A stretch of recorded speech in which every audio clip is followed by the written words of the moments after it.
Hello, this is the lesson plan for second grade, the second grade lesson. I'm sorry, this is the video for the second grade lesson plan. There we go. And I just want to, you'll be hopefully able to do some instruments with the students, and so I'll spend a little time with that. First, you'll start off with the music rules songs. I think the only one they haven't done yet is C. If you care for a room, clap your hands. They know this song if you're happy and you know it. So it's to the tune of that one. They just haven't learned the new lyrics yet, although they've heard it once or twice towards the closer to the beginning of the year. So you do that with them, and then there's a song called Chi Chi Papa, which sounds like Teacher of the Sparrows singing. Actually, what I'm going to do is show you the motions that I've taught the kids. They should already know these, but they might be a little hesitant. So it starts off with they can stand in a circle or stand at their seats and clap like this. So it's clap, clap, pat, and clap. So it's Teacher of the Sparrows singing school. And then they go like this. Waves a stick to lead us singing chee-pa-pa. And then they kind of make a circle in the air. We students step and move to form a ring. And then the next thing is looks like kind of like that. And we learn to sing together, chee-pa-pa. And then chee-chee-pa-pa, chee-pa-pa. That's actually, the dance itself is for a different piece of music, but it's a traditional Japanese dance called Tokyo Dontaku, which tells a story about someone traveling down a river in a canoe. There's cherry trees. Um, they get the sun in their eyes, so they're trying to block the sun. And then they had been dipping their arm in the water, so they're getting the water off the arm. So that's what those motions really are about, but they fit the song pretty well. So once you review the song with them, then they already know this part where they play. So there's going to be four sets of instruments. They already know this part, which is Teacher of the Sparrows singing school. Waves a stick to lead us singing. On every chi-pa-pa part, they should know not to play, but rather there's a different instrument, the triangle. So plays a stick to lead us singing, and then the kids at the triangles go chi-pa-pa, rest. And then it keeps on going. We students step and move to form a ring, and we learn to sing together. And then triangles. Chi-pa-pa, chi-chi-pa-pa, chi-pa-pa, something like that. So that's the sticks and triangles. They should already know. Last class we practiced, and I'll show it to you kind of like that. Here's our xylophone. We have an F, and we have a C. Here's another F. Here's another C. So two kids at a xylophone. The big ones, sorry, the big xylophones, the bass ones, and then this size, which is alto, the next size smaller. I have those up front, at the front of the classroom, right there. There's other xylophones we'll use later on in the lesson. But anyway, so they do rest position, like that. And then I say get ready. So two kids at a xylophone. You're going to have them hit it in the middle of the bar for the best sound. And they just do half notes. Ta. I'm sorry, that was wrong. F, C, ta, ta. Or in other words, 1, 2, 1, 2. F, C. So they go along with that. Same thing on the bass xylophone. The trick is to have them play together.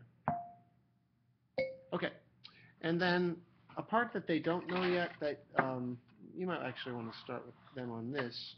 I'll just show you on the melody bells. It's hard to see. You can just take my word for it. That's an F. That's a G. And the rhythm, this is the melody, yeah, melody bell part.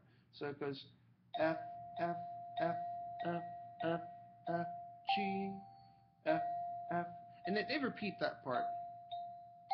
So first comes in the half note part, and then that keeps on going, and then this part comes in, and then so forth, and then the sticks and the triangles play while there's another group that's the singers and dancers. They're in the middle if you want. They do the motions. And I'll try to draw a diagram somewhere on the subplan that shows the setup for that. Okay, that's that. Then there's a song called Bickle Bockle. Bickle Bockle, blue bottle, fishes in the sea. If you want a partner, just choose me. And let me show you the gist of the game real quickly. So the game, they probably already know the song from kindergarten, but the game looks like the kids kind of all spread out. You really need to have an odd number of kids.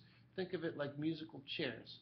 And so they sing the song, they're walking around in the middle. Bickle, bockle, blue bottle, fishes in the sea. If you want a partner, just choose me. And then you want to have them, I'll back up a little bit more. They have to put their foot closest to the nearest person. So in other words, they're kind of like pairing up with someone.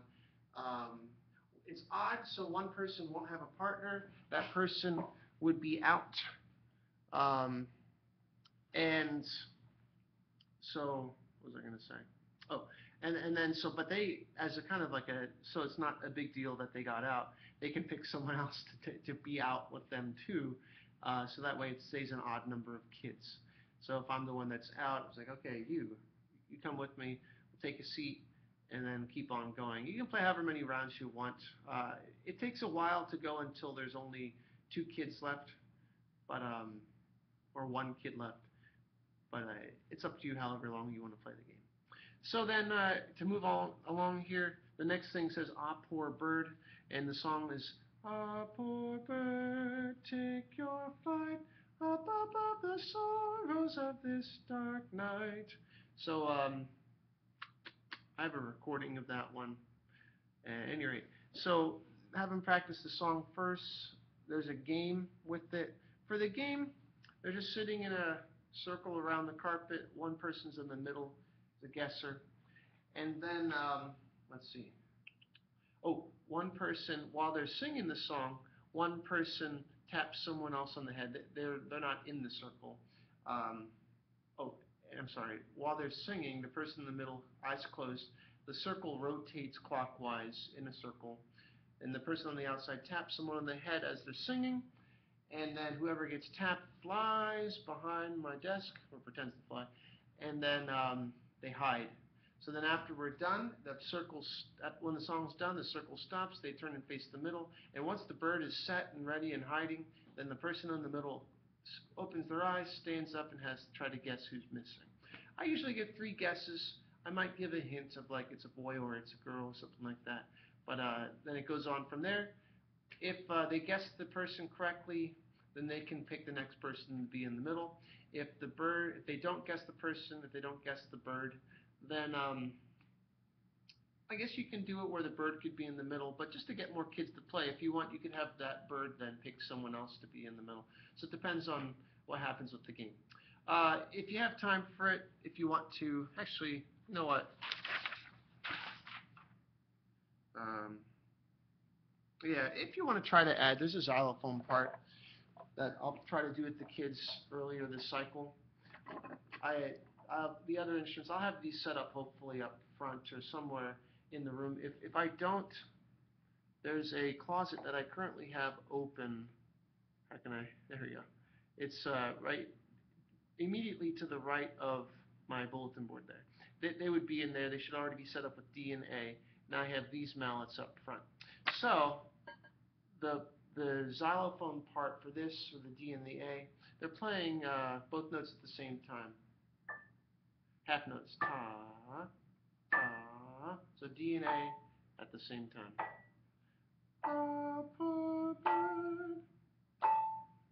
And then, so for setting this up, if you choose to do this with the students, they would have one of these at each table, and then the rest of the kids would have triangles. The triangle part is pretty simple. It's "Ah, poor bird, take your flight up above the sorrows." Sorry, "up above the sorrows of this dark night."